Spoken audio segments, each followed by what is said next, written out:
What happens to the soul once a person dies, and if someone is destined to suffer the pains in the grave, does his body suffer or does his soul suffer? Jazakumullah khair. That's another very important question. Also, the same introduction that I would like to say is that the answers for these questions have to be from revelation, because we don't know. So it has to be from revelation. If someone has given you an answer and it's not from revelation, it's a problem. So getting back to what happens to the soul leaves the body. The hadith speaks of it getting to a place known as barzakh. Barzakh is a place where these arwah are kept, these ruhs or these souls are kept, waiting for the last day. A person who's had goodness and so on, the days pass and like a flash. A person who's perhaps been a bad person, it may pass a little bit slower. But getting to the second part of the question, the first part was, where do the souls go? They go into barzakh.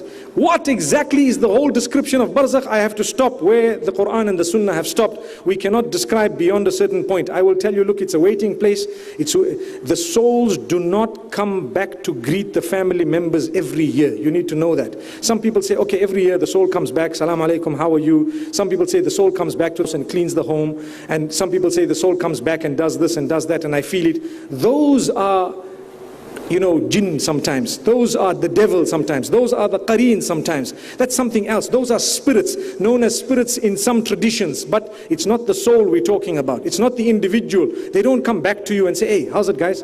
Salam alaikum. I remember one person says, I can make your grandfather talk to you. And then the brother says, I went to the man and I said, okay, let me talk to him. And he says, I heard my grandfather's voice. I promise you it was my grandfather. Brother, they're fooling you with the jinn.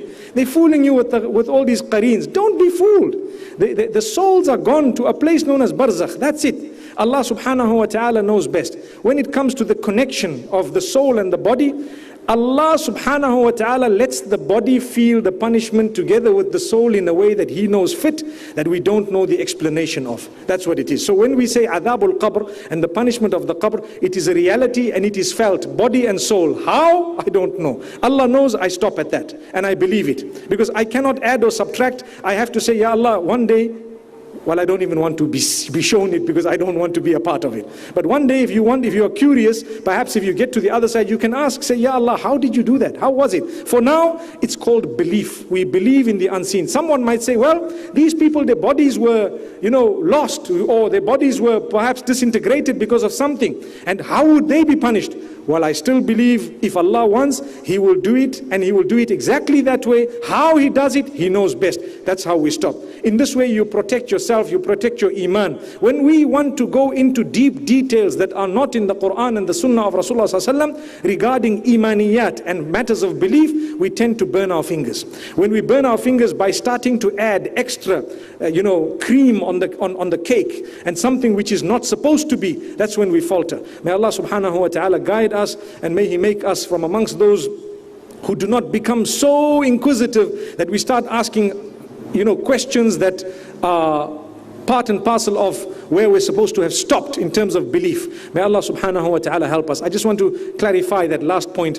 What this means is, yes, you are allowed to ask questions, and you're allowed to ask any question you want under the sun. But if the answer of the question is not found in revelation, and that question is connected to belief, then just stop there and say, look, Allah knows best. That's it. And you will save yourself. Wa sallallahu ala nabina Muhammad. Jazakallah khair. Thank you so much, sister.